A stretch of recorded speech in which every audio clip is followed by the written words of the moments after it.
Where's my phone? Do I have a phone? I heard something go off. It Oh sounded yeah, like a phone. I did have to mute it, so I don't know. Welcome to the Incoherent Fangirl. Where we have absolutely no chill because we will be together the next time we record. I'm so excited. I am too. I can't wait. I am Karen from Sean. And I am Mandy from Welverton. More on those later. Yes. Oh my gosh, I'm so excited for this week's episode. I know. I know. I don't think well, we can announce it later. We still have some time, but we haven't told anybody We what's haven't gonna yet. happen. Yes, So I'm we very have a very excited. special guest coming in just a few minutes. Yes, I'm very excited.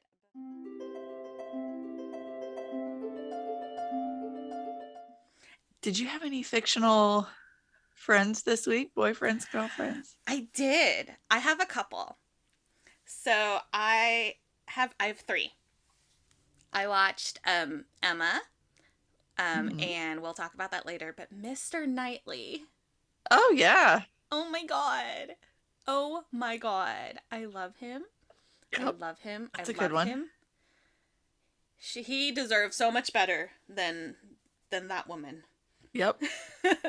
And then Emmerich from Sing Me Forgotten. I adore this man. He's so precious.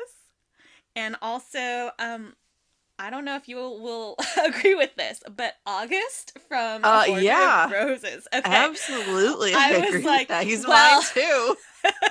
well, you sent a text earlier, and I was like, wait, Mandy, do we not No, feel the that's same why I way? would have loved him. That Okay. would have made me love him more. I don't want to give it away because it's No. spoilers, but We can talk about that later. But yes. yeah, I love August so much. Yeah. And he's so And I know relatable. he's like a redhead, but I pictured like a Timothy Chalamet kind of Yeah, vibes. like And kind I of just like loved him. yeah, kind of like a almost like a gangly nerdy like guy, but like Yeah. still like built but gangly, if that makes sense. Listen, my entire, like, all of my high school years, if they weighed more than like 80 pounds, and it's not like that's not like meant to be like a fat shaming thing. It's just my Right. type was like spaghetti noodle Yeah, yeah, scrawny, not yeah. like built, not muscular. It Right. was like how scrawny and gangly can this person be? Is that even Yeah. a person, or are they going to blow away? Was just kind of what I gravitated towards in high school. So I'm here for the scrawny, There's nerdy. just something about it that it's just like it's so, and I don't know if maybe it's just because we're nerds ourselves, but it just feels so so good. Yeah, yeah, I love it. definitely. Yeah. Um, so yeah, my fictional boyfriend of the week is also August Harris because We are sharing that because oh, he is yes. perfectly written, and you can But then tell he was perfectly written by a woman. yes, Ugh, I love him, absolutely. and he's so relatable as a person. Ugh, Yeah. yeah. And then Selwyn Kane from Legendborn. I've started Legendborn. It's my dog keeps interrupting the neighbors that are daring to be in their yard. Um Legendborn, I started it, and from the second that the book starts, you're hooked, which I don't get that Mm, very often. A lot of times it yeah. takes me a few chapters, but Legendborn, I was like in it from the jump. This dude shows up. I'm in like a general reading Facebook group.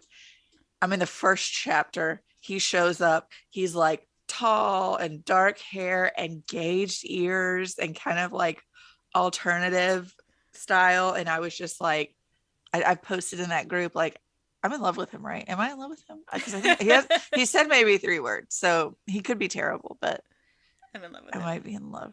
Yeah. Be in love. So yeah. Yeah. So far, Selwyn Kane. I'll let you know if that changes once I get Yeah. further in. Well, yeah, when I was reading Forgery and I was reading specific parts, I was like, August? August, what? August, what are you doing? I know. But I then was it like, wasn't, I was like, August, do it, what's August. Do happening? it. Do it, bestie. Oh my gosh. Yeah. It was funny because I was like, I had written down August in my notes before I finished the book. And so I Oh. was reading and I was like, wait, am I gonna? No, no, it's fine. Everything's fine. It's Yeah. fine. All right.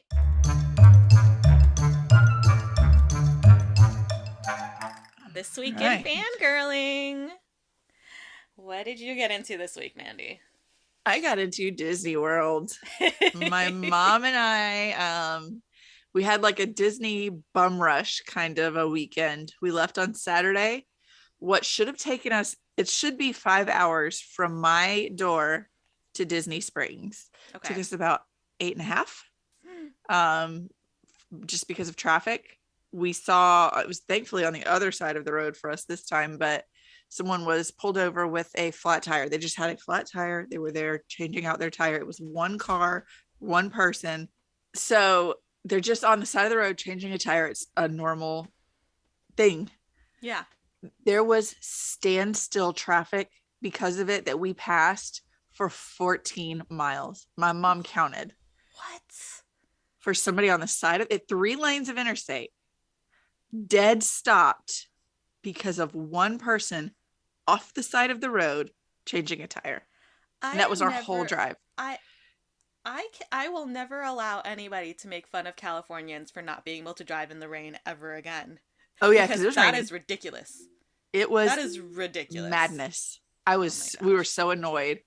But we finally got there. It was raining. So one of my, I can go ahead and tease it now. I should have brought it up here with me.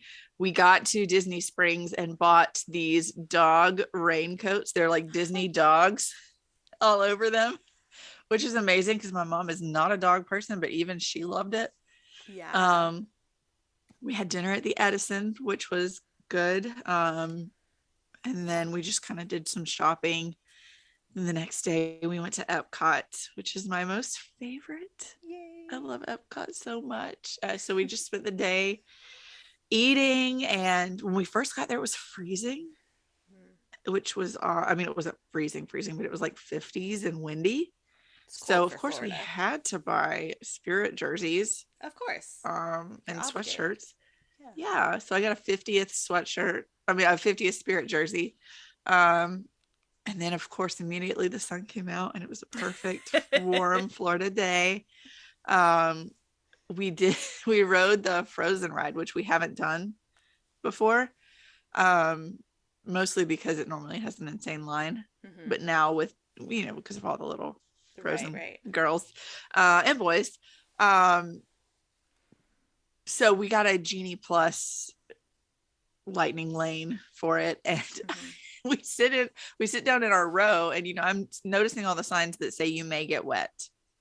So there's a little like parents with like the baby had to have been like 7 or 8 months old behind us, and you don't have like a safety bar. You just sit down. It's like a small world or something. Okay. But I convinced, like, as we pull away from the landing area, I tell my mom, this is Epcot's Splash Mountain, but it's bigger. And she's like, you're lying. She's like, there's this baby. And I said, well, that baby better hold on, because so we turn the corner and you start going up like you do on Splash Mountain. And she's like, wait. And she starts looking around and seeing that there's like a little bit of water in the boat. So she's like, what is happening? I don't want to ride. I don't want to. Because I've tricked her into getting onto Splash Mountain before. Right. So what it is that there's one part where Elsa lets it go with her hand and she pushes your boat down it's a drop, but it's a very gradual. There was a 7-month-old baby on it and was fine. Drop, but it's a long slope. Yeah. And then they do it one more time. And so she was just funny to think that she was about to go over this huge drop with this little baby. It was so funny.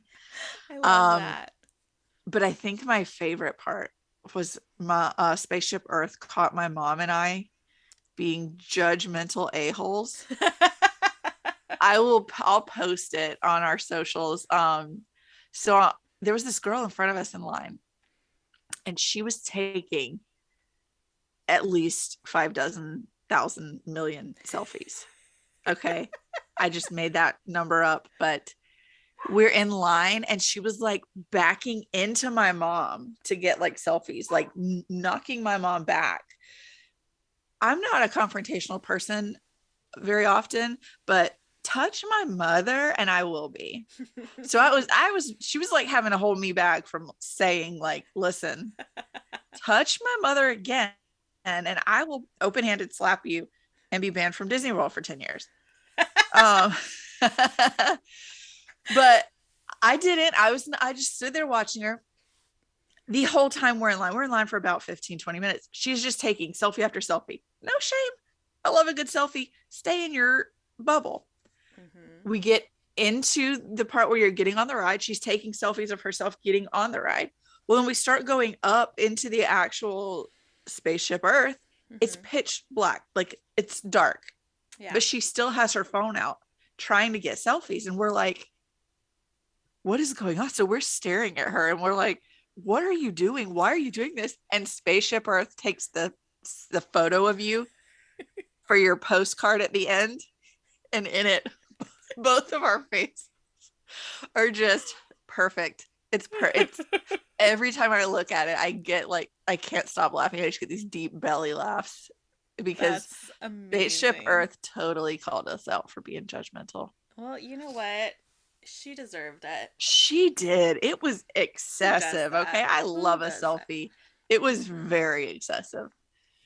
And then we got up the next morning, went to Boma for breakfast, and came home. It was very sad. I came home to days of rain and my yard flooding. So I just wanted to be back to Disney. Yeah. On top of that, I'll rapid fire the books I've read. There's only 2 of them. I read A Forgery of Roses, which we'll talk about a little bit later. Yeah. And I've started Legendborn. Yes. I've already said Legendborn is insanely good so far. I'm only maybe not even a third of the way in. Mm-hmm. Super good. I received an arc of the Rogue Crown, which I'm super excited to start. It's the 3rd book in the 5 Crowns of Oakrith series by A.K. Mulford. They're fantastic. Cannot wait. So last but not least, the newest episode of Moon Knight. Yes.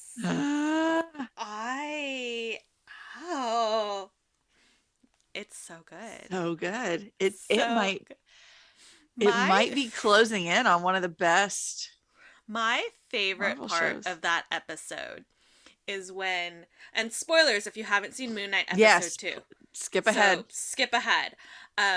But when he falls out the window and is like suit, and then he superhero landing in the Mr. Knight suit and then flops over like a yes. It reminded me of Deadpool. That was Deadpool vibes. Yeah. It was so funny. Oh my gosh. And then when he goes, he's like, okay, I can do this. And he punches him and he gets all excited. And then he like gets destroyed. Yeah. Oh I loved it. It was so good. Stephen Grant is just the epitome of like chaotic energy. Yeah. But I'm here for it. I love it. I love it so much. I can't decide yet if I like Stephen or Mark better. Like, I kind of lean towards Stephen. I know, right? He's so just much more because I'm like, he's really relatable. Yeah. He's just so awkward. And I love it. Yeah. But yeah, I'm interested because the whole thing where he's Mark is like, Khonshu's has his eyes on Layla next as his next avatar, and I'm like, wait, what? I need more details because, and then Arthur having previously been his avatar. Yeah. And listen, I don't know what it is about him. It has always been a thing for me. Mm-hmm. Ethan Hawke has creeped me out as long as I've been alive. I don't know what it is, but he he does creepy so gives well that when I see him, I'm like, yeah. Ugh. So he's perfectly cast walking around in alligator shoes and all of that. So I'm very solidly in like MCU TikTok territory.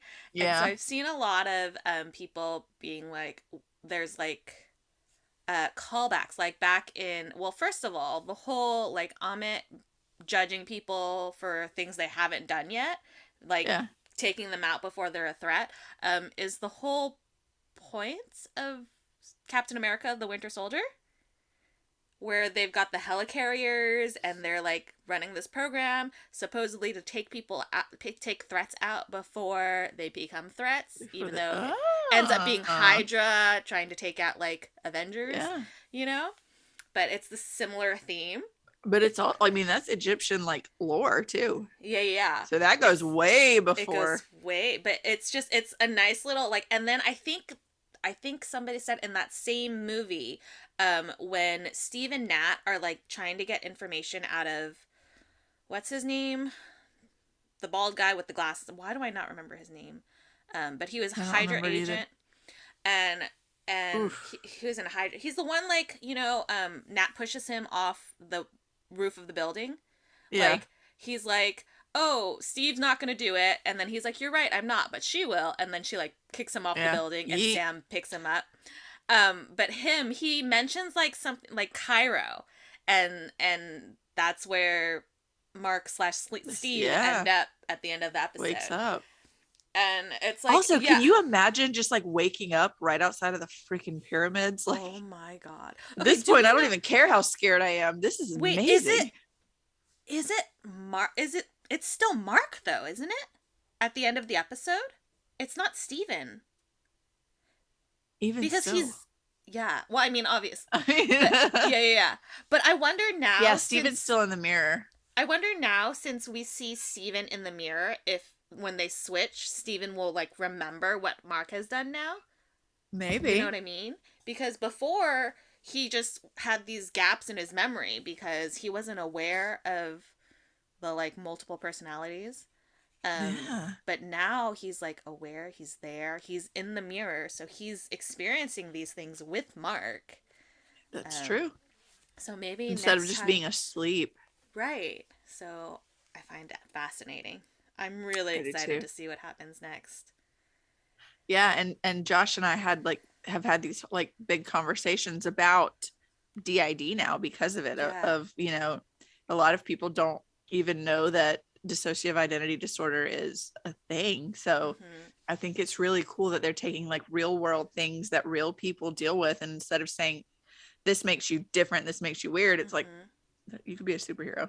Right. And it was Right. the same with like we talked about, like it's very similar to when Thor started dealing with depression and he gained a bunch of weight and then remembers that he's worthy, and he Mm-hmm. like he snaps and clean, like his hair is cleaned up, his beard That is trimmed, but that he did not moment. lose back the weight, and I love it. I Okay, love that so much. I do too, but did you know that they originally wanted him to lose it? I hate that idea. I I hated that. love Chris that they Hemsworth did not do that. Chris Hemsworth fought to keep the fat suit on Yeah, because he was like, "No, this is you just can't because just do that." it He's doesn't still make you perfect when you lose all the weight. right. It Just makes you perfect he's that you know still that you're worthy worthy with regardless. it. Yeah. That moment when he gets Mjolnir and he's just like, I'm still worthy. Like Yeah. I'm I sobbed. bawling because that Yeah. was that's such the epitome of just everything. And it's teaching people that you don't have to have the body of Chris Hemsworth or Scarlett Johansson to Right. be worthy, to be a superhero, to be valuable.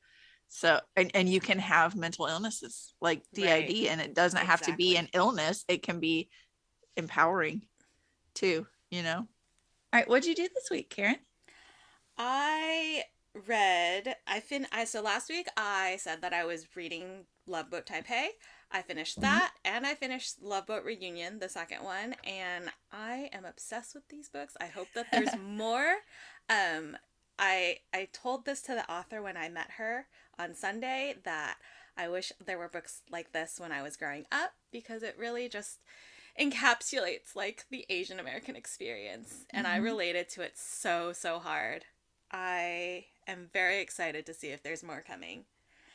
So you Um didn't have it, but your kid will.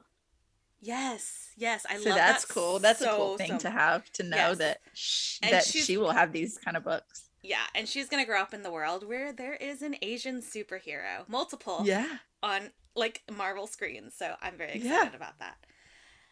I also read Sing Me Forgotten and A Forgery of Roses by Jessica S. Olson, both of So which good. I loved. I finished In a Dark Dark Wood by Ruth Ware that I was talking about last week. I know last week I Uh-huh. said I was very confused about it, but I kept going and it was really, really good. It's So you're there. glad you kept going? I'm glad I kept going, and I knew that it would probably pick up because it was recommended to me by somebody that I very much trust. Uh-huh. So I was like, "There's no way she would have recommended it to me if it If didn't it's end up being terrible. good, right?" So I finished that. The Grammys were this past week, which I don't really have much to say about the Grammys. I just watch it because it's an award show, um, Yeah. and I love award shows. I don't know what it is. I like seeing celebrities get awards. I'm a I weirdo. like them. I care more about their clothes Oh than like yeah, them getting the awards. yeah, that's Unless it's also like a historic award, but like right. I love red Um, carpet. yeah. There was a moment where Doja Cat won an award with SZA, and she Bless was her in the heart. bathroom at the time. There were She was all out videos. of breath. I Yeah, saw that. she was like she had to turn around on stage and like adjust her dress because she literally ran from the bathroom on stage. It was so funny. I love it. That's Um so precious. it was very precious. I watched Morbius, like I said I was gonna do last week. Matt We've Smith decided we're not was doing it. yeah, We're just gonna wait. Matt Smith was perfection as always. Hmm. Um, the story overall was nothing new. I felt like it was very predictable. I kind of expected everything that was going to happen. It's kind of just pretty standard story. It's like nothing out of the ordinary. Yeah. There were these cops that were there that I kind of was like, why are you here? Why are you here? What What are you doing here? what is your story and why does it affect my story? Because it really just didn't feel like it mattered too much. Um there was a weird thing where I like related it to the Matrix because there's like so Dr. Morbius creates like synthetic blood. That's his like big claim to fame. Yeah. But it's blue and obviously blood is red. And so there was like a red versus blue thing that made me think of the Matrix. Um Yeah. and there were also like moves like during fight scenes or like chase scenes or whatnot where like that iconic Matrix move where he like bends all the way backward to Hmm. avoid bullets. There were things in Morbius that kind of made me think of that too, and I was like, this is weird that Is there I'm like a director or a I producer or something that also did The I Matrix? I can't wonder if remember. that's why. I'll Google it later. But Yeah. yeah, I like made that weird parallel. I'm like, these are not movies that really go together, but why am I making this connection? It was weird. Um the fight scenes were pretty lame. they they You were said that like so matter of factly. I just it they were so like over CGI'd. Like it was basically because Morbius is like a vampire, right? He's Hmm. like the living vampire, is what the comics call him or whatnot. And so he's fighting, and it's like, very okay. Remember in, I think it was like Death, no, Order of the Phoenix, where they're like fighting, but they're like wisps of smoke and fighting, Yeah. and it was like that, and it was like you can't really see them fighting for realsies. It Yeah. was just like smoke attack. Well, at least in Harry Potter, you had like the kids also there. Right, right, So like right. you still had like people Yeah, around the wisps. right. But it was, I don't know, Weird. it was, and there were like weird slow mos. Like I don't know, it was bizarre. Um, One thing that I did like, other than Matt Smith's entire performance, was there was a point where somebody asked Matt Smith's character, whose name I legitimately cannot even remember right now. That's how memorable this movie was to me. Where he was asked, what's your pain level from like on a scale of 1 to 10? And Matt Smith is like 11. And was sitting there laughing. I was like chuckling in the theater. I'm like, Best that's doctor. funny. Dr. 11. We will agree to disagree. And then there were two like mid-credit scenes, which were really, I felt like they didn't really connect to the movie at all. It was like, Michael Keaton, Uh-huh. who Liz's dad, Liz, is that her name, in Spider-Man Homecoming? Yes. Yes. So he was Vulture in Spider-Man Homecoming. And then he ends up in this movie. And there's like, obviously there's a whole multiverse thing going on. But it just didn't make sense for him to really be, he didn't contribute anything to the story. And I think the second mid-credit scenes was like they were trying to like tease like a team up between the villains, like a Sinister Six team up is what some people on TikTok have been saying. But it didn't make any sense for them to even be talking to each other. So I don't know. It's Sony's trying real hard. Why they keep trying? And then I also watched a movie called The Bubble with Karen Gillan, Pedro Pascal. You had a Doctor Who weekend or week. I know. I just need Arthur Darvill to be in something, and that would have completed the trifecta. But yeah, so this movie is basically, it's a group of actors being sequestered in quarantine and filming an entire movie during the COVID pandemic. But it's like not like realistic. It's very, very like parody. I think it's Judd Apatow. Okay. So it's that gives you an idea of what kind of the tone is. And it's not a bad movie. It was just kind of like, why was this? Why? Just why? Why was this a movie? It was, I mean, the performances were great. Everybody was amazing. It was just, why? Yeah. Who asked for this? I guess somebody had to make a movie about COVID. Okay, and then the last thing that I watched this week was during movie night with Beth, and we watched the Gwyneth Paltrow version of Emma. And I just gotta say, Emma is the worst. Yeah. And Mr. Knightley deserved so much better. I love him. Yeah. I love him. He deserved so much better than her. She was just a busybody. And it was funny because I was watching it and I was on the phone with Beth and I was just like, so basically she is the mom from Pride and Prejudice, just not as insane. Yeah. And she's like, yeah, that sounds about right. That's pretty accurate. You don't want to be like Emma. No.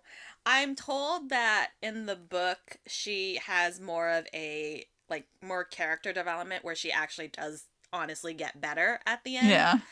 But because in the movie they have such a limited time, you kind of don't see that as much. And the journey kind of sucks. Yeah, it's just like, not so much. So that was my weekend fangirling. Yeah, that was everything. I was like, looking at the list. I think that's it.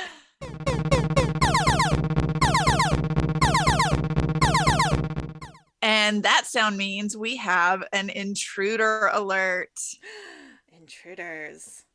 Our special guest this week is the author of Sing Me Forgotten and A Forgery of Roses, Jessica S. Olson. And we are so excited to talk to you today, Jessica. Yes. I'm so excited to be here.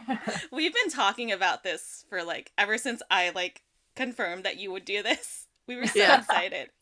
I texted Mandy and I was like, she said yes. She said yes. What do we do? We were like, what do we do with our hands? I don't know what to do. We were very excited. So thank you so much for being here. Yeah, no problem. I'm happy to be here. I think podcasts are super fun. So super happy to talk to you guys. Yay. So this week I read both of the books.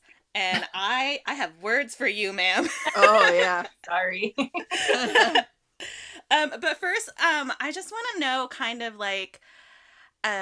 I know when you wrote Sing Me, you weren't under contract, and then for Forgery, you were. Does that kind of affect how you write? I know you had deadlines with Forgery. Did it kind of feel like it was more stifling or more, helpful to have a structure? It's actually really weird. Like when I look back at my time writing Sing Me Forgotten, I have very clear memories of doing it. But with A Forgery of Roses, it almost feels like this weird like fever dream. I think because I had to do it so fast. Because we had a discussion. It was my editor, I had like pitched them a book for my second book of my deal, and they were super keen on that idea. And I'd been working on that one for a while. So it was like, oh shoot, well then what do I do if they don't want that one? And so this was like March 1st of like must have been 2020. It was 2020. It was like March 1st. We were talking about like, what should I write? And my book was due August 1st. And I still didn't know in March, like what I was supposed to be writing. And it was due August 1st. And like, so it was like so fast. Like, because Sing Me Forgotten I wrote Sing Me Forgotten pretty quickly, but I had time to edit. Like I edited it for a long time. Like I wrote Sing Me Forgotten in like the summer of 2018 and, revised it and got my agent in 2019. And then we sold it in 2019. And then I was editing with my editor for like months after that. So it just felt like so much more spread out and stretched out. And there was so much more like just revising and editing time that I had with it. And so I really felt like I like knew my characters and that they were extensions of me, and that the story, like I knew the story backward and forward. Like people be like, I'm on chapter 15. I'm like, oh, I know exactly what happens in chapter 15. Like stuff like that. And like people would be like, oh, I love this line. And I could like quote it verbatim for them, like, because I had read it so many times. Yeah. But like with Forgery of Roses, it was like, it was just so fast. Like I didn't have time to like sit with it ever. It was like, I came up with the idea. Then a week later I had an outline, and then a month later I had a draft, and then I had to like, you know what I mean? It was just very like condensed. And so it feels very much like a fever dream. Like it doesn't feel like I wrote it. Like I look at the book on the shelf and it feels like very like that exists. Like it's like weird. It's super weird. And like, yeah, it's like, and I remember doing the work, but it felt very like my memories of it feel like someone else did it. It's weird. Like, it's not like less me. Like it's definitely still me, and the characters are still like extensions of me, and like pieces of them come from pieces of me, and so I still love the characters just as much, and like I'm really passionate about them. But it's just interesting how different it feels. I also feel like I hate it less than I did with Sing Me Forgotten, because Sing Me Forgotten I went through it so many times. It got to the point where I was like, if I have to look at that book again, I will scream. But with Forgery of Roses, I didn't ever reach that point because it was so fast. Like I got the audiobook and I was like, I would actually listen to the audiobook of this. Whereas like Sing Me Forgotten, I was like, I have no desire to ever listen to that book ever again. Because I went through it so many times, Right. Yeah. So. Yeah. I read Forgery of Roses this week, and I just we were talking earlier about how August is just I love him because he's so relatable, and you feel the anxiety that he does, and it's like, I've been there. Yeah, I know what that feels like. So we really appreciate a character that is so relatable to you, and not just like Mr. Perfect coming in here doing and saying everything right 100% of the time. Like, give me somebody with flaws. We love it. Yeah, that was really important to me because I love like, the really sexy, like brooding love interest as much as the next person. Like I do enjoy those, and like I will write them. But like in this book it felt really important to me to write a love interest who felt like a real boy, like, because I feel like a lot of especially teen boys, and like they feel like they have to be a certain amount of masculine or a certain amount of like, tough or whatever, and they don't ever have room to like feel their feelings. And like so I wanted a character who did, and who didn't apologize for feeling his feelings. And I also wanted to show that people with anxiety can be love interests, because I have anxiety. So I wanted to write a character that was like very anxious and still, attractive and like, and like worthy of being loved without having to change anything about himself. And that was really important to me when I really enjoyed that Mira like came into, like, she slowly discovered who he was and why, because when she first meets him, she feels like he's really cold and cut off, and that's just a symptom of his anxiety, and she realizes that later on, and it's such a beautiful way to show like you don't know what somebody's going through. And I love that so much. Yeah, that came from like my own life, because a lot of people when they first meet me, they think I'm like really stoic. And I'm like, no, it's just 'cause I'm super stressed out. And like, like I think everyone hates me. So I, you know, and so I like channeled that into August. I was like, he's got like the resting bee face, you know, because he's stressed out and he doesn't want, you know, he's been judged for his, what society deems flaws, for his whole life. And so he, you know, is very much has like all of his walls up when he first meets her. So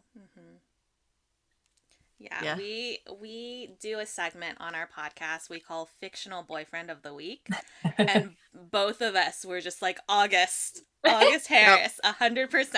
We are in love with this man. Yes. He's we like, are. I think I said he's like the perfect like man written by a woman that has ever existed, because he's just such a relatable character. He's so, I don't know. I just, and I think Mandy and I were talking about how we pictured like this like slightly built but still like gangly nerdy type, and it just I pictured like a redheaded like Timothy Chalamet type, like skinny, but still like, I don't know. Yeah, I was like, and we always get like the super built guys with the big orals and stuff. I was like, no, I was like, I think this guy, he's gonna be like tall and gangly, and but still have his own like quirky handsome is kind of what I want. And so I'm glad that came off. Yes, it absolutely did. You did it really well. Also, and I don't want to give away a spoiler because we want people to go read, obviously, but that ending I never saw coming. Normally I can like guess what's going to happen. I was fully on board with a very lovable character being being the person, and I was here for it because I love a murderous. Anyways, I never ever saw it coming. So I was listening to the audiobook and my jaw just dropped. It was like, wait, what? And I had to go back and like listen to that section a few times. It was like, no, what? I had a similar reaction. I knew that one of the characters that we were exposed to I was like, that guy's bad news. I feel it, but I did not expect that twist. Yeah, no. It's funny because a lot of people say similar things. Like they'll say, oh, I thought it was this person, or I thought it was this person, or whatever. And like you can get like pieces of it, but not very many people actually figured out like the whole truth. Yeah. So that's really like, fun as an author to see like, oh good, I didn't make it too obvious or whatever. Yeah, it was really well done. I also liked how Myra is also not perfect, because like from the very start of the book I was like, why don't you just paint your sister better? Why don't you just paint her better? But it's not something that you would think about when you're actually in it. You're like, you know, things are happening in front of me and I feel out of control, and it seems like such an obvious thing, and when someone says it to her it's like, oh my god, but it still isn't that perfect scenario that she would want it to be. And I love that she you know, is also relatable. You know, that was Myra's journey was also like kind of important to me, because I wanted to show that like I think so many of us right now, especially with the pandemic, feel like so many things are just completely out of our control. Like we just feel like we're being strung along by like all of this crap that's going on in our lives. And so I kind of wanted to capture that with her. And like it was important to me that her magic couldn't solve all the problems. You know, like I wanted to, especially because I feel very strongly that disabilities and mental illness and chronic illnesses, they are not faults, and they're not things that should be like magicked away. Like I think that they are parts of, they're like just one of the many beautiful like brush strokes or whatever, if we're going to be metaphorical, that make us like who we are and make us the beautiful masterpieces that we are. And so I wanted to make sure that like in her magic, being able to like heal small wounds or being able to like change people's appearances, that it couldn't change fundamental pieces of who people are. And so that's why it was really important to me that she couldn't just like paint away Lucy's problem. I love or that. That was paint away August's problems. Yeah, It that makes was one of it my real. favorite parts. Yeah, like It makes it more real. These parts of them are their fundamental parts of their personality, and they might have issues with it, but they're stronger because of it, and you can't just take that away from them. And I really loved that aspect of it. Like you made it because very August. Right. I was gonna say, like, just because August would not be August without his anxiety. Right. And Lucy would not be the girl that she has become without her chronic illness. And Myra would not be the person that she is without the trials that she has gone through as well. And I think that that's a really important part of the story, is that we cannot change things, but we can grow from the things that like that maybe that we can't control about our lives, but we can still be in charge of who we are. So right. Well, yeah, because there are things that we all wish we could just paint away, but that's not the point of living. Right. Exactly. It's empowering that she was able to fix the immediate problem after surgery to heal this, but the illness doesn't go away, and that's okay. It's okay because she's here. Yeah. You know? Yeah. And she's so smart. Like, I'm so amazed by her. I love Lucy. She's my favorite character. People ask me, what's your favorite character in Forgery Roses? I'm like, it's Lucy. Lucy. I want to talk about it's interesting because we're talking about like how these things are a part of us. They're a part of our fundamental personality. But in Sing Me Forgotten, we have how have I already forgotten her name? Isda. Isda is able to, she can manipulate memories or take them away or give them to her people. And it's just, memories are also a part of like who we are and how we become the people that we are. So I feel like they're almost like foils. Your two books, they have different, and I'm interested to see like, how did you go from, let me erase this and change like their personalities, but are they still the same people? Like, yeah, I think that's one of the questions that the book asks that doesn't like entirely answer it, because I think it's one of those things that I just like want people to think about, like what makes you who you are, and you know, like, does, you know, if Isda could forget something, would that change who she is and stuff, because she's gone through so much trauma in her life, like, and the fact that she cannot forget any of it is part of what drives her to, you know, into her little villain origin story. But I've never really thought about them as like foils to each other, the two books, but that's definitely an interesting way of thinking about it for sure. I think there's a little bit of in like all of the stuff that I write, there's always this hint of like what makes people monstrous, and like what like the monster within, like, because I feel like we all have monstrosity in us in a certain way, like we all have not so nice things that we think, and not so selfless things that we want and stuff. We're not always like the hero in even if maybe we act like the hero all the time, we don't always feel like the hero. And I think that both of my books, I really wanted to explore the things that push those monstrous parts out of, you know, hiding. So in Sing Me Forgotten, it's all about how Isda, who's a very kind and sweet and naive girl, gets pushed into monstrosity by people who treat her like a monster. And then in A Forgery of Roses, it's about people viewing Myra as a monster, but her being so very much not a monster, you know, and like somebody else who is not viewed as a monster actually being a monster. You know what I mean? Like, like there's that dichotomy. So yeah. And both of these books handle art as like a part of the magic that creates them. Like Mhm. Sing Me Forgotten is music, is the catalyst. Forgery of Roses is actual art. Mhm. Is that something that is like a major part of your life? Like I think I remember you saying that you um, did music Mhm. previously, and Yeah. so is that kind of like a theme that you just love including because it's something that you personally are very connected to? Yeah, I just really like creative like pursuits, and like music, art, dance, like theater, those kinds of things. And I think that they're not valued enough. Mm-mm. And I think they're so magical, like the way that like you can communicate something through song that you could never communicate any other way, or with dance. Like I have seen dances, like dance routines that like left me weeping because they showed me something about myself that I'd never thought of before, Mm-hmm. or they showed a struggle that I have had in such a way that I'd never seen portrayed before, or something like that.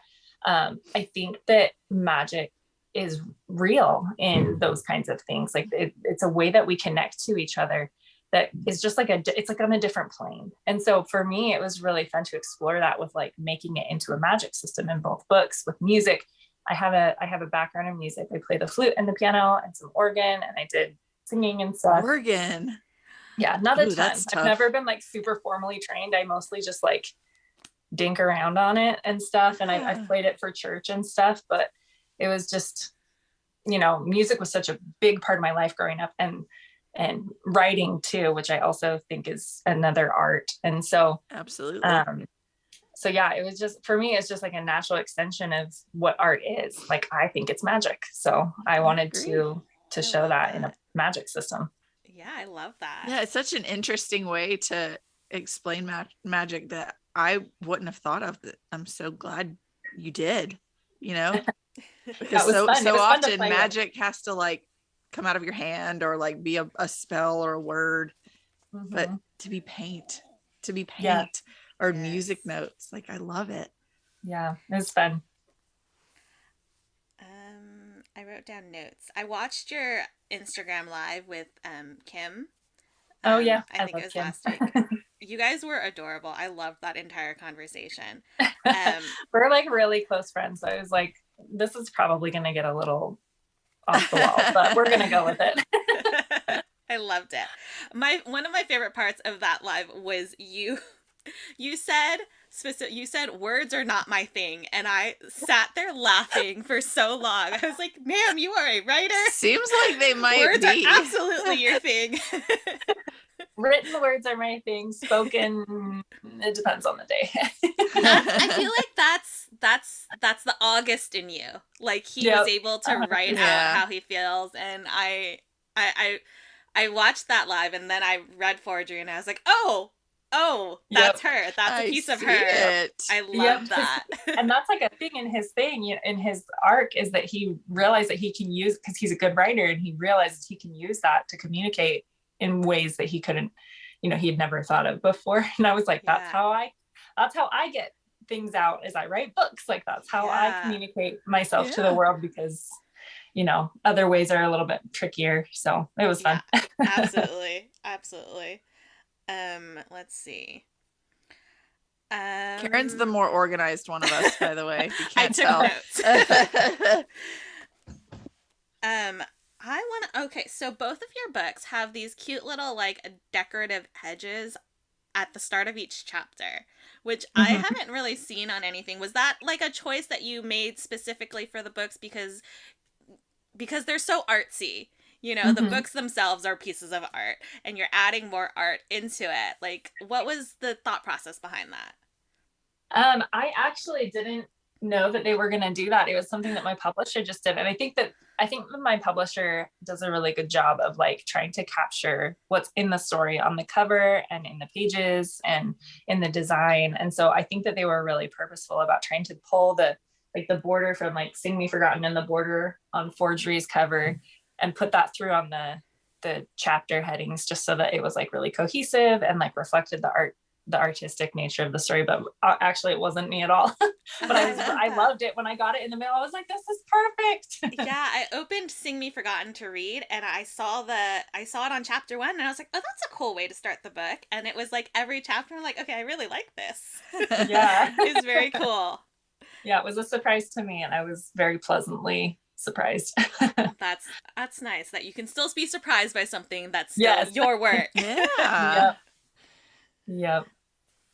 Another thing that you talked about during your live with Kim was the Pride and Prejudice hand flex, which is I wanted to bring up because I recently watched the 2005 Pride and Prejudice. She tried to tell me that is it Hugh Grant? Colin Firth. Colin Firth, Mr. Darcy, was the best. And I was like, wait a second, does he do the hand flex? Does he have the chest hair?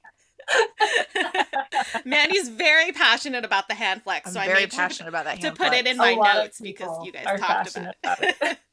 Yeah. I was just like, this is so funny. And there were so many things during that live that you guys talked about that I was like, we literally just talked about this too. Yeah. Like, one of the questions that was brought up was, what fictional character would you like to have this on your side, like during a zombie apocalypse? Mm-hmm. And I can't remember if it was you or Kim who said it, but Castile is Mandy's like Mandy's ultimate book boyfriend right there. No, he's number 3. He's number 3. Come on. Okay, then they're 1 and 2. Yeah. Aaron Warner from Shatter Me, and Lorcan Salvatore from Throne of Glass.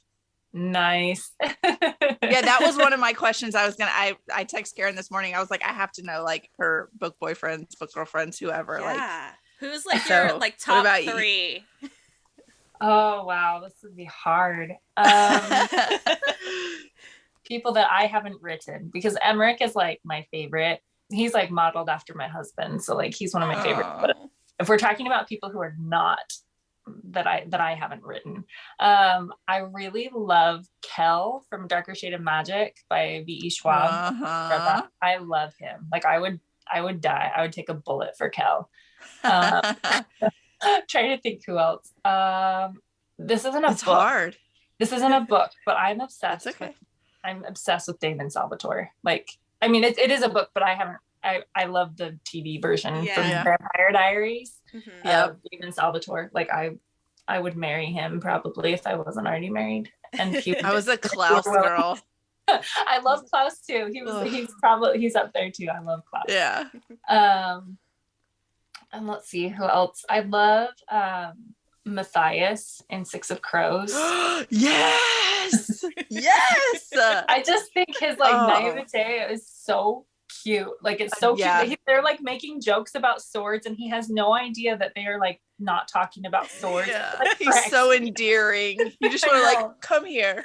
It's okay. I just love I love it when people are multi-layered like that. Like they're not just a fun thing. Like they're, I don't know. And I love like how we see like Nina break down his walls. Like, I don't know. I love, and I also really, really loved Henry in The Invisible Life of Addie LaRue. He's just really sweet. So I don't know. I have a soft spot for like sweet guys, like cinnamon roll boys. Like, I love them. But I also Henry is so underrated. He is.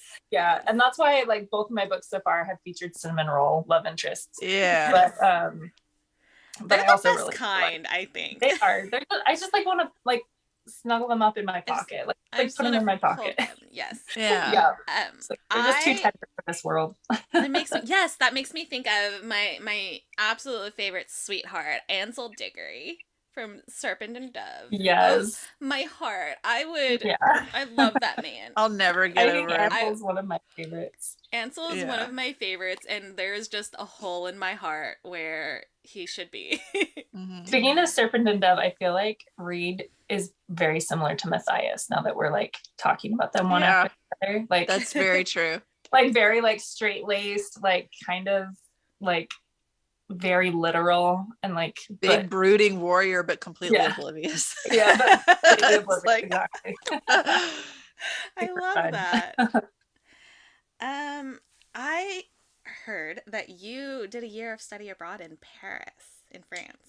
It wasn't quite a year, but it was a semester. I did in Paris, and it was like 2019, I want to say. So it was a long time ago. Not 19, 2009. I wish I'd gone to Paris in 2019.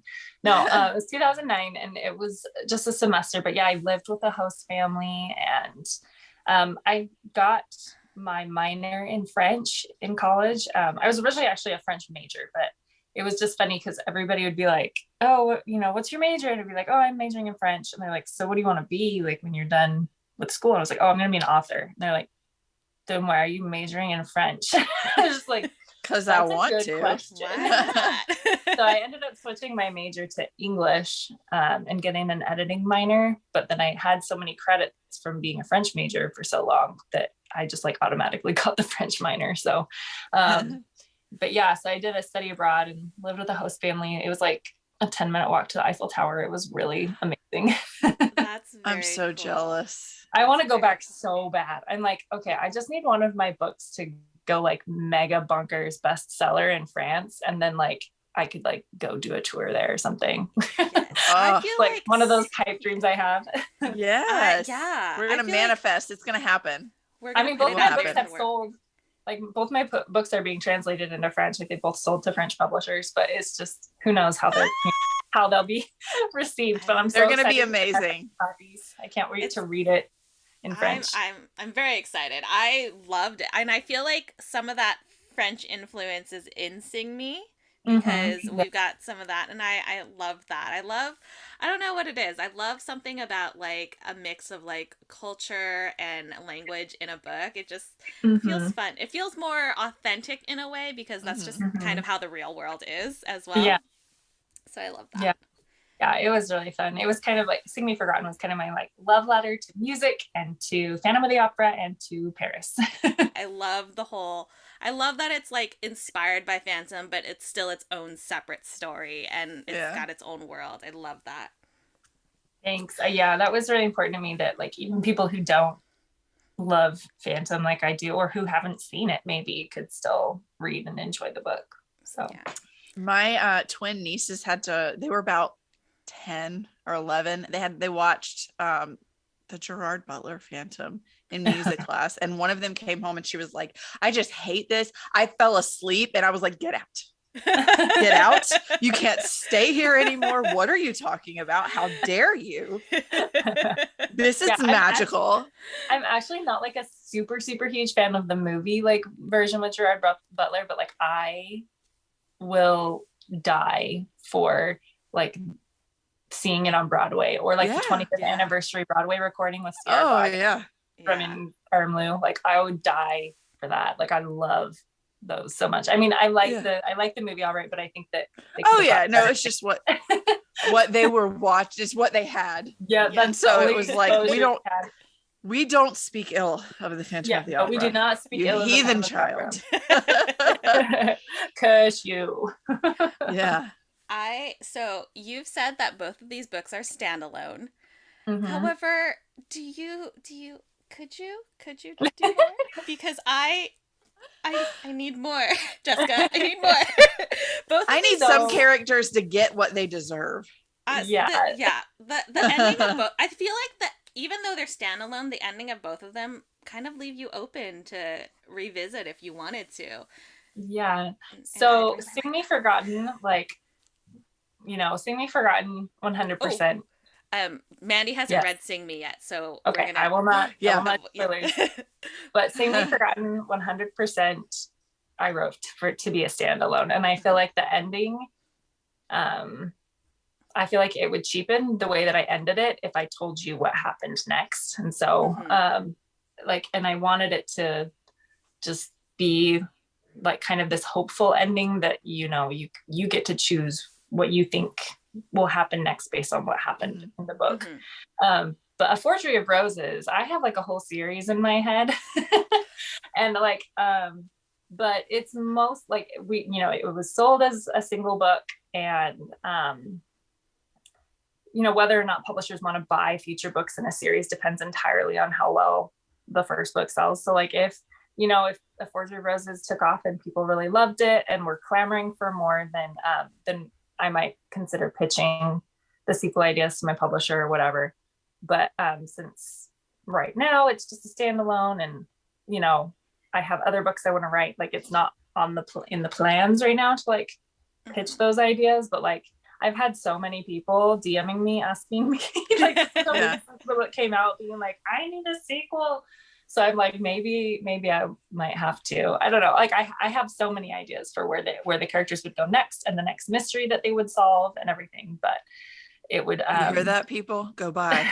Go buy Go buy if Forgery you of Roses right if you now. like Right Forgery of Roses, tell your friends. And All right. So we are running short on time, but I wanted to pose one final little question. You are working on book 3. Is there anything that you can tell us? Any kind of sneak peek into what you're writing? So this book, full disclosure, we have not sold it to anybody yet. Like we haven't shown it to my publisher. So because you know, I told you I recently had a baby, and so we didn't want me to be on a deadline at all, like while I had him and while I was recovering from that and stuff. And so we were waiting to sell it until like I'm like kind of in a stable position in my life. But as long as this sells, which I'm hopeful that it will, it all I can really say about it is that it'll appeal to the same people who like my first 2 books. It's very like dark and gothic feeling, and there's magic, and there's like messy relationships and a mystery to be solved, or 2 or 3. So that's all I can really say. But I'm really, really proud of it. It's been like by far the hardest thing I've ever written, and like the most complicated, twisty thing I've ever written. And so hopefully it will make it to the shelf right next to these books someday soon. Yay. I'm sure it will. I can't wait. I can't wait. All right. Well, thank you for joining us. I love this chat, and I love talking about this has been so much fun. These books. Yes.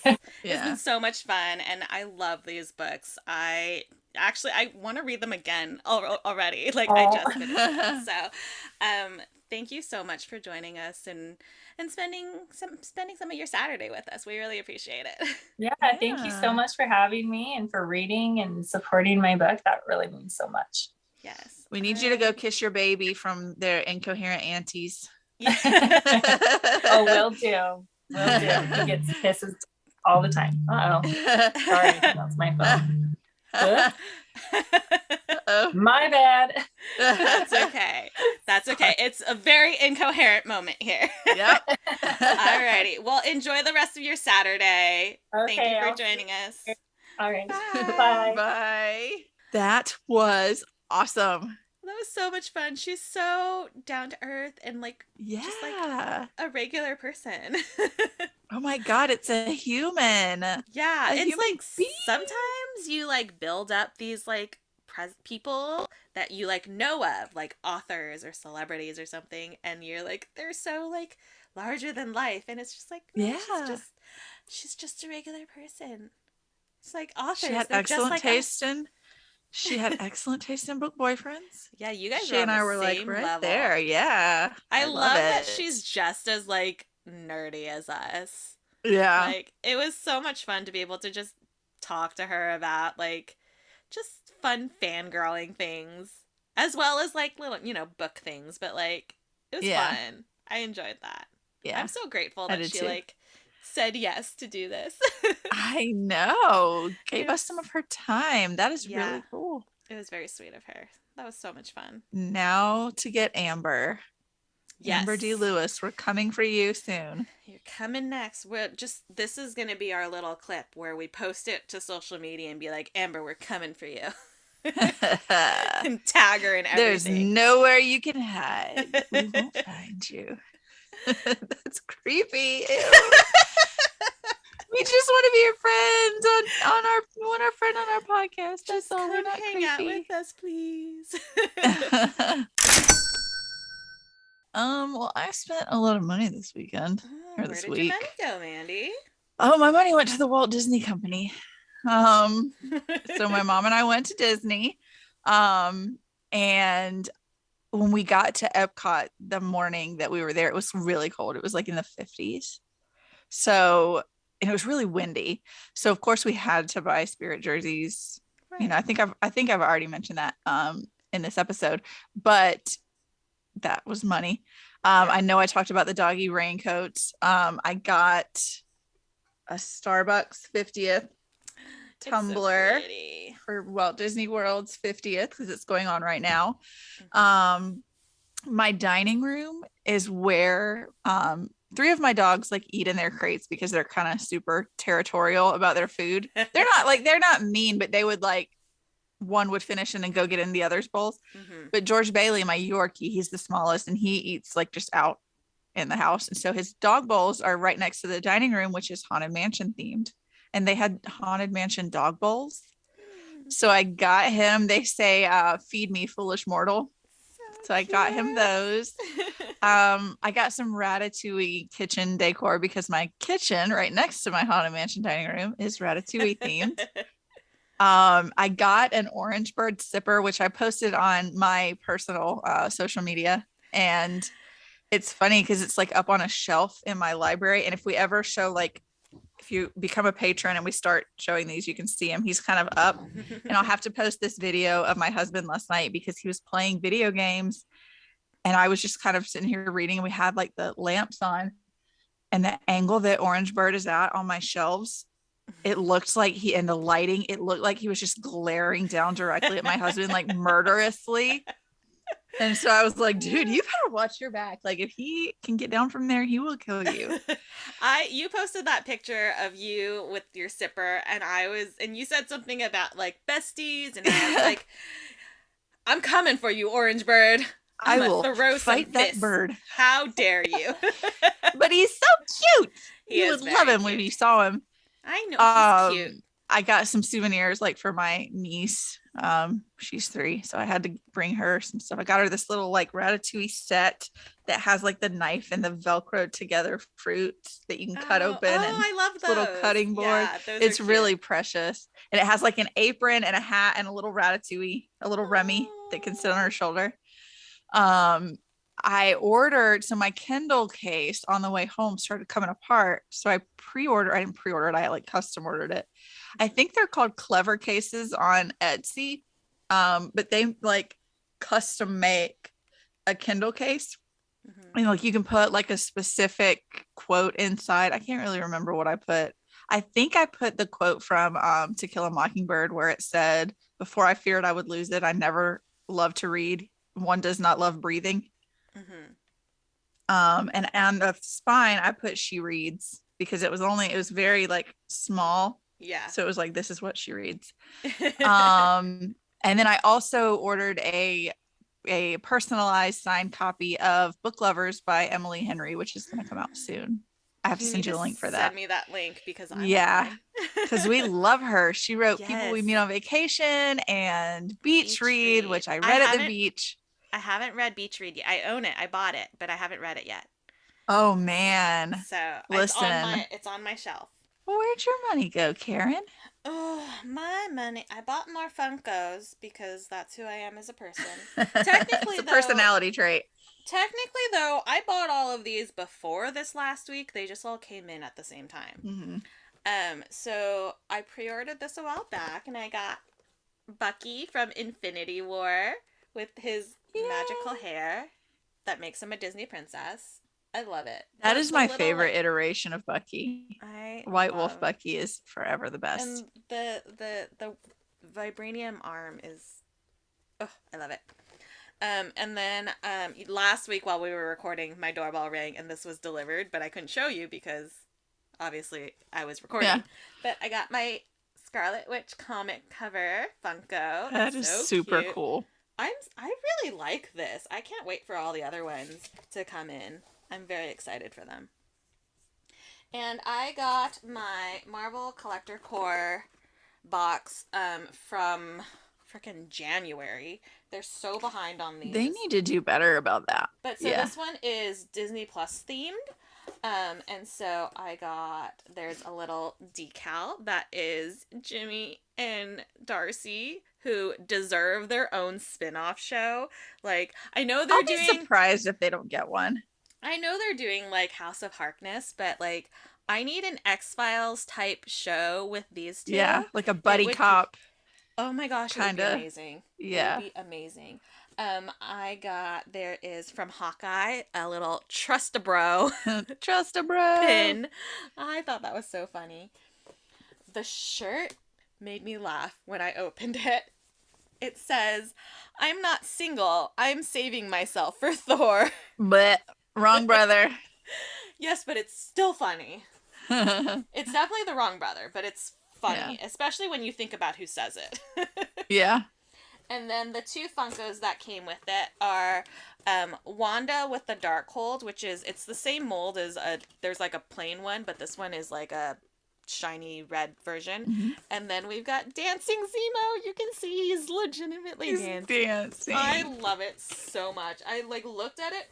I looked at it first and I was like, oh, it's Zemo. And then I was like, wait a second. That's the dancing. I am going to write a strongly worded letter because Loki is also a Disney Plus show.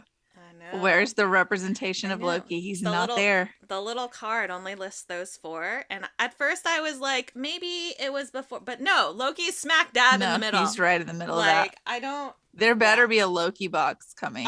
Because if not, maybe I'm going to throw hands. Maybe they'll do like a full Loki box like when season 2 comes out. Yeah, maybe. But the next box is Doctor Strange in the Multiverse of Madness, which I'm very excited be a good box. About. I hope that there's more Wanda because I love her.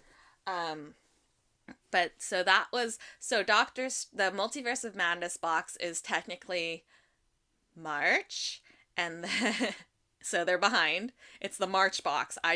So this Disney Plus box is January. And then Multiverse of Madness is March. And then May, they've revealed the theme is I Am Groot. Which I think it might be like there might be some sort of like special or series or something that Disney is going to do. I mean, not Disney. I wonder if they're trying to make it kind of coincide because May-ish is when the Guardians of the Galaxy ride opens at Epcot. Oh, maybe. So maybe they're wanting to align it with that and then something else too. Maybe. Who knows? We'll see. Yeah. But so I got that. So those are all my pops.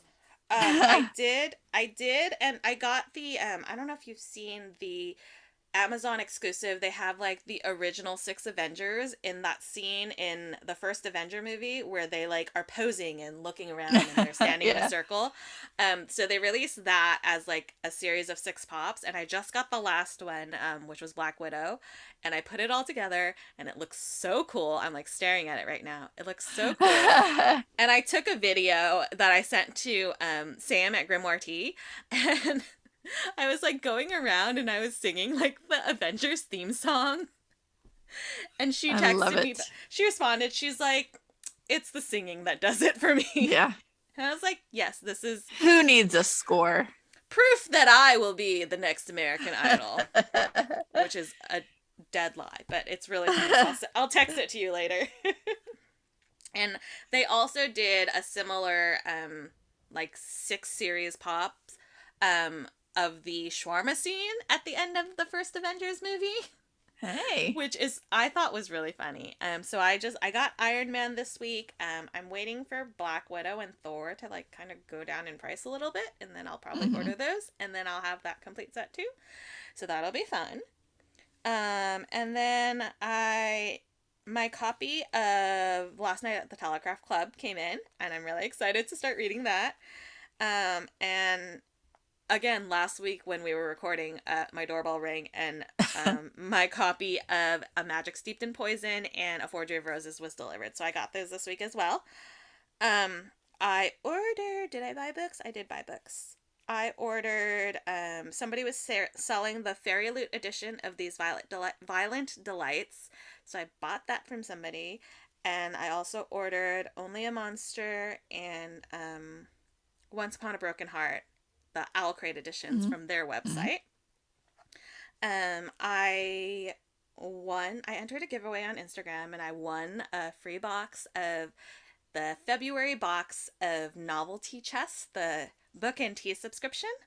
And that theme is also only a monster, and it's got like cool like sprayed edges, and it comes with tea that's inspired by the book, which I really love. And I also ordered the March box, which is a magic steeped in poison.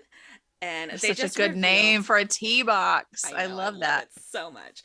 They just revealed the sprayed edges for that one, and it's this like really pretty ombre thing. I'm very excited for that.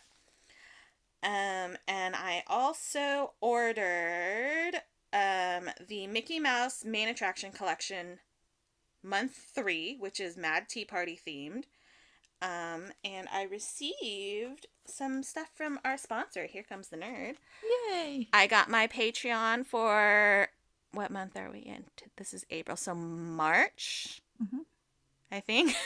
March Patreon. So the patron voted design was a Dobby. So he's a little mini Dobby with a matching sticker.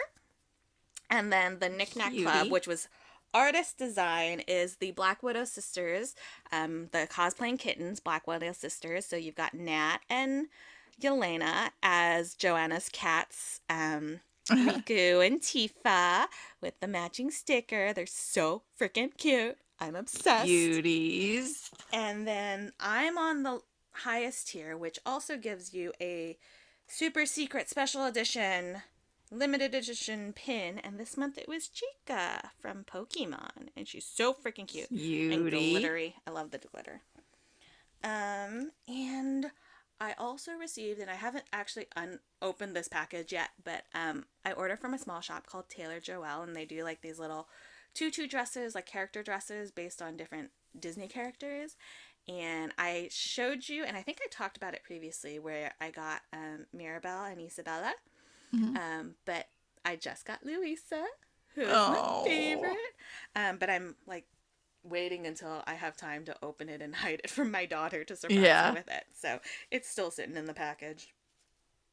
She'll love that. Week. Oh my gosh, so much stuff. I forgot 2 things. I'm glad you started talking more about books. I got my book of the month box in. Ooh. So I got, I think it's Kai Kei. I'll Google it and I'll correct myself. Like to me. It's by Vaishnavi Patel, and it seems like it's about a woman who is going to be forced into an arranged marriage, and she prays to her gods who don't respond to her. So she starts opening some texts that she once read with her mother when she was a kid, and discovers magic that turn her from this dainty little overlooked princess into a warrior, a diplomat, and a queen. Ooh, yes. So it seems kind of like a Middle Eastern Indian Mulan. I like. Yeah, I'm very excited. We stan a queen who can take control of her own future. A warrior queen, yes, ma'am. Hell yeah. And then I did an add-on of Dating Dr. Dill because I've just seen a lot about it by Nisha Sharma. All right.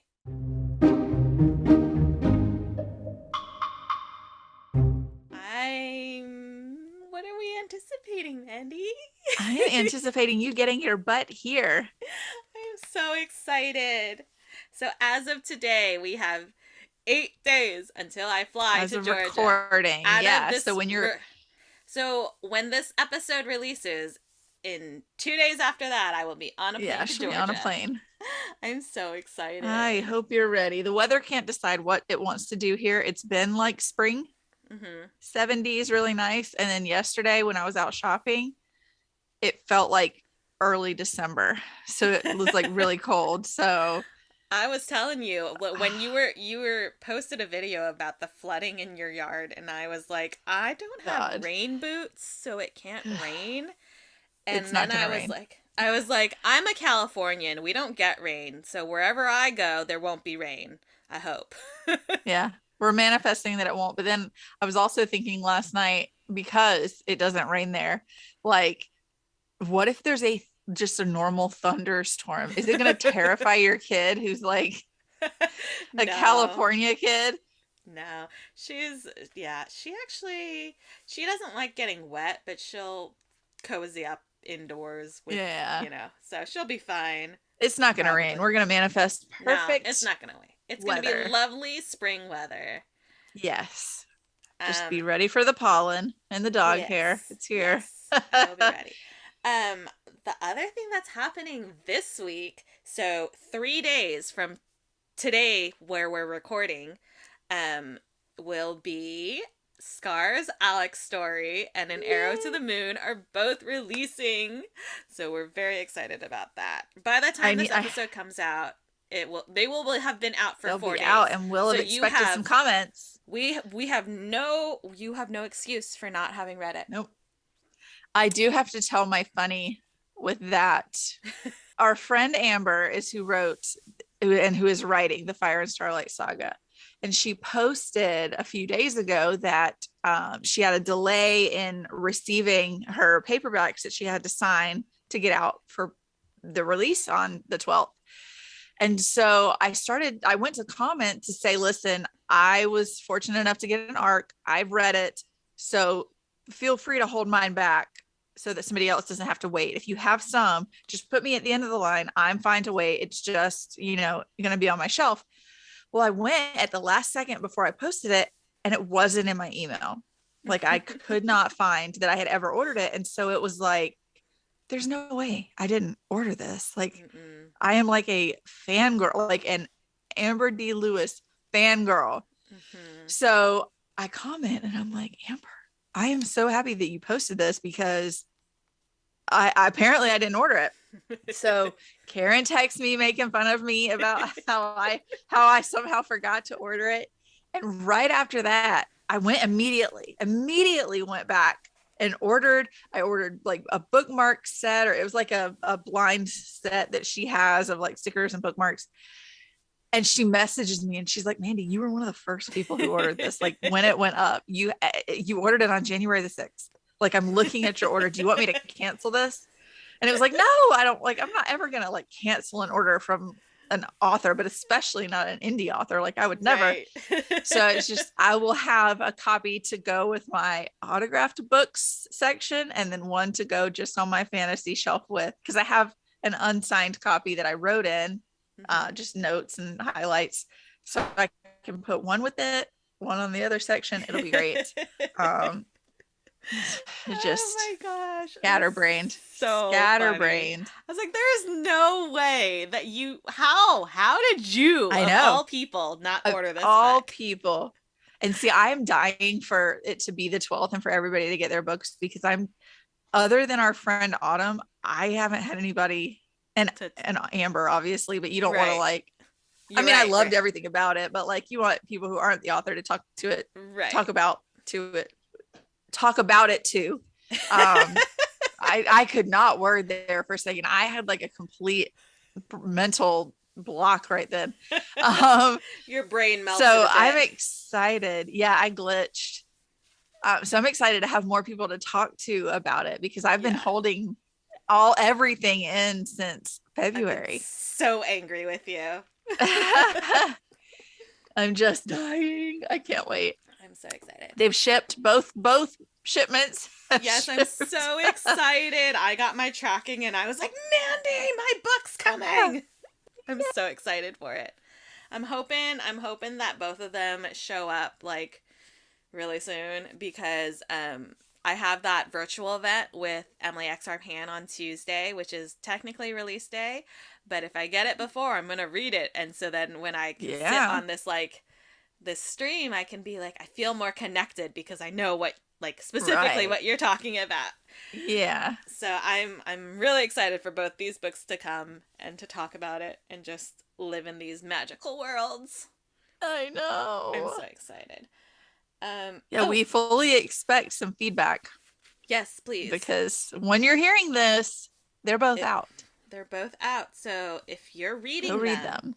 Please read them. Not if you read them. When you read them. When you read them, come tell us how Come right tell we were. us. We have not led you astray yet. We have not led you astray. Joanna was so excited. She was like, I loved this. Thank you for the recommendation. I know. She was so excited. She loved it. I was like, ah. Those are our things we're anticipating for the upcoming week. I'm so excited Yay. for it's a good week. It is a good week. It is a good week. Oh, I just remembered.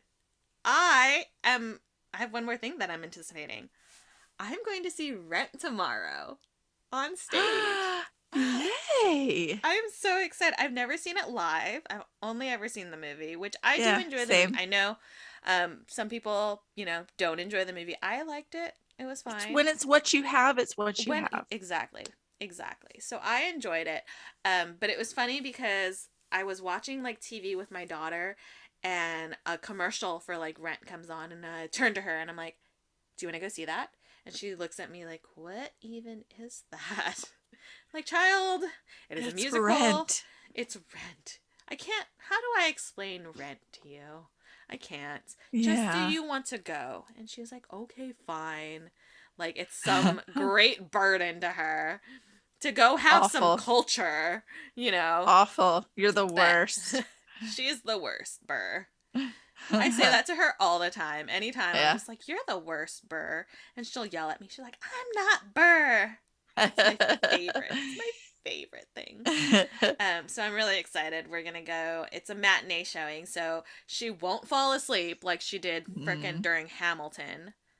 To be fair, it was like 9:00 at night.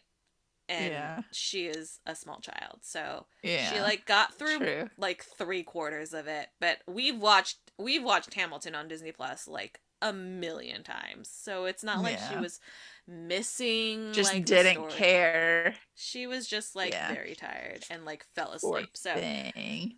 So we're going to a matinee showing tomorrow, and we got seats, I think, like pretty similar to where we sat for Hamilton, so that'll be nice. That's so very it's nice. Like familiar and stuff. So I'm really excited for that. Okay, that's officially everything that I'm anticipating. Since we've had Jessica on our podcast today, since we had an intruder, we're going to make you wait a little longer for the Fangirl freestyle. I'll have to come up with something scandalous. Something. I have an idea. I don't know if I have an idea. Last week's trauma. No, I can't top last week, but I do have something that it will be a fandom divided that I need a little bit of research on, but oh boy. So stay tuned next week. We'll have a brand new Fangirl freestyle in person and very boozy. Yes. Because we are going to be next week. We are recording together we're going to be here. Library. It's going to be so much fun. My husband is even super excited because, we, like I said, we were videographers. He's working on pitching some shows right now. Yeah. And he ordered us some like lav mics to wear. Like while I was at Disney, I came back and he was like, oh, by the way, I ordered some mics so that you guys' audio will be, and he's going to set up his camera. Like he's so sweet. I love him. It. He's the best. He's the best. And then he will be forced to hang out with my daughter while we record. Oh, he'll love it. He'll love it. I've said this to you before. Like, she's just going to glom onto him. We're going to be chopped liver, and she's going to spend all her time hanging out with him. Yep. She is so funny. There are pictures where you sent me where we were at Disneyland, and she was just, like, holding his hand, walking along. Like, I know. We're like, excuse, what about us? Hello, hi. So cute. Yeah. She picks a person and she gloms onto them. And that's then her person. The rest of us are just like, who are you? Yeah. So I'm excited for that. And then we'll have some of Dwayne Johnson's tequila to drink while we're recording. We're going to be extra incoherent next week because we will be boozy. It'll be great. Imagine us boozy. I imagine that it'll probably be about the same, just turned up. Like the volume turned up a bit. Yeah. I'm very excited. This thing is trying to climb on my desk. Hi, George Bailey. He's so He's the unofficial mascot, the unofficial pet mascot of the Incoherent Fangirl, George Bailey. Yes. And speaking of that, y'all should let us know how you feel about Patreon, because you could be seeing this cutie right now. He's got the cutest little face. He's Just so precious. I'm fond. I think he's all right. But yeah, his little face is just poking up in the camera. As soon as you guys are ready, you can see him. Yeah, so send us an email or comment on social media. Let us know what you want out of Patreon so we can get that ball rolling for y'all to be able to see. Speaking of that, how do the people find us? How do the people find us? That is an excellent question, Mandy. They can find us on social media. We are on Instagram and TikTok as the Incoherent Fangirl. Incoherent Girls on Twitter, because Twitter has a character limit, which I will complain about until the end of time. One day Twitter is gonna see us complaining about it and fix that. Let us have more characters. I mean, really, we're not asking for 100. I just need a couple more. It's so close. So close. I think the character limit is 15 and we're at I don't know, 20? Maybe. Yeah. I can't remember. But we were very cranky about that. If it's good enough for Instagram, it should be good enough for Twitter. I mean, really. Honestly. Just saying.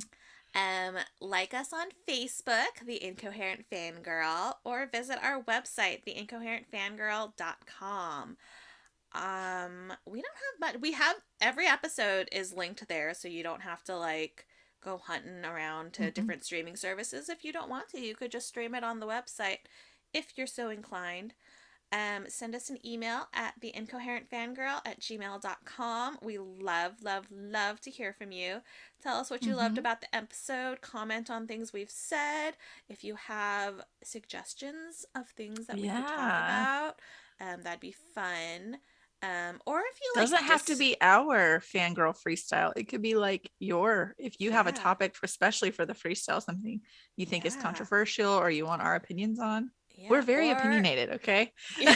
And we love to tell you our opinions. Or if you disagree with any of our takes, let us know. We can start. We will love to tell you how wrong you are, but you're entitled to your wrong opinion. Yes, you are. We'd love to hear them anyways. We love everybody. Everybody is allowed to have their own opinion, and we are here for it. If you have an opinion that you would like to share, let us know. We love hearing from y'all all the time.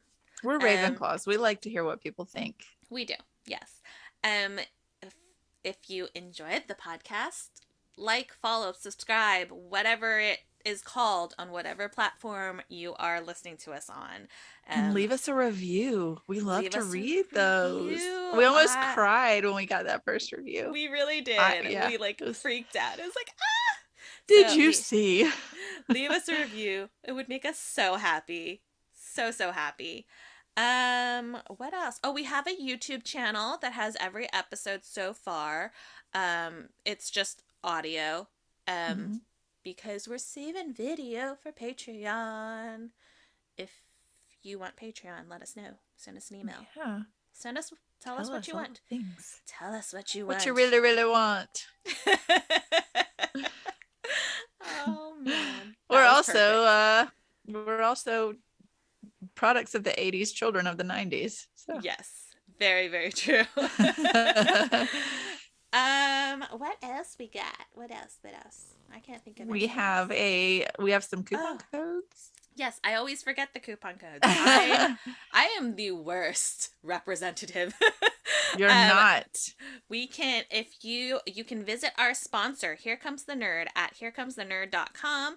Use code FANGIRL at checkout for 20% off your first order. Her stuff is so freaking cute. Yes. You will not regret it.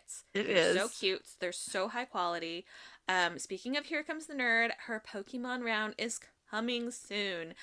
She's waiting on some stuff from the manufacturer, and then she'll announce an official date.